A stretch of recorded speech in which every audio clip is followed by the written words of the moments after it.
It was at a place called West Cloven Hills. I've no idea what the Aboriginal name of the area was, but it was somewhere in the Birregurra area.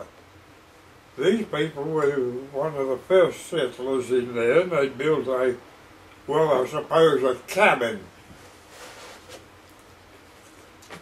The young married couple had a very young baby. And the wife was bending down at the open fire. They were cooking in a camp oven, as was very often the case. She noticed the room got very dark. She looked round, and in the doorway was a crowd of Aborigines, mostly Aboriginal men.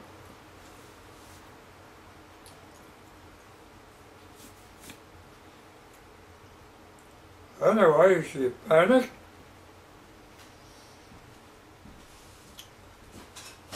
She was poking at the fire, and she had his old shovel there, soaking the fire. She got a shovel full of ash, live coals, and threw it up in the air. And the hot coals got in their hair. They panicked and bolted. It crowded in the doorway. And as they went, their baby was in its cot just inside the door. One of the men grabbed the baby and they took off. Anyway, the husband was away. He'd gone out to shoot a pigeon for the pot, as they said. He ran out free. He just arrived home, as they were still visible. And she ran out and told him the story. He galloped after them on his horse. No, he'd been on foot. Now, outside they had a horse tied up that was being broken in. This would be stronger. And he tied up with a halter. He jumped on the horse and he took after his tribe. Look, yeah, not much. Waving his gun, he had no muzzle load of gun. He had no time to load the gun. He jumped on this half-broken horse and took after them. Anyway, they bolted. And as he got close to them, waving a gun, they threw the baby away. The baby was wrapped in a shawl. All the injury that the baby suffered, it bled from the mouth. Anyway, it got all right. Now, as the baby and the other children grew up, they grew up with the Aboriginal children. The Aboriginal children and these children became playmates. That family never held anything against the Aborigines.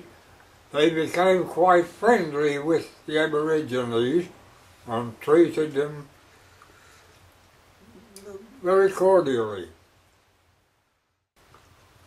But they never held anything against the Aborigines, even though it was sort of a crisis for the family.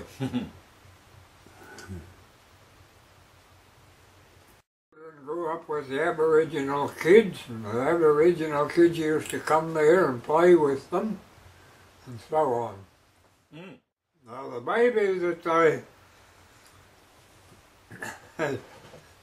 had grabbed out of the cot was the eldest sister of my Jockson, my grandmother. Her name was Woods.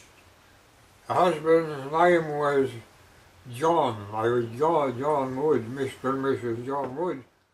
As time went on, they were they never held anything against the Aborigines, and they treated them very fairly. Like all others, they trespassed on Aboriginal ground. Well, haven't we all? Anyway, this woman grew up, and in the last stages of her life she came and lived with her grandmother, her sister, up here.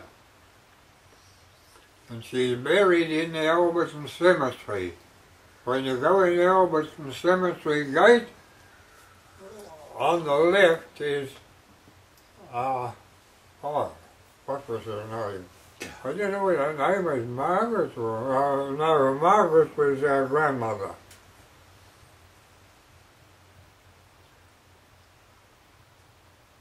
Her name might have been Anne, I'm not sure. I think it was. But anyway, the name was Peacock, her married name was Peacock.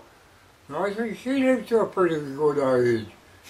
Her grandmother was in her 100th year when she died. Go. And she buried up there.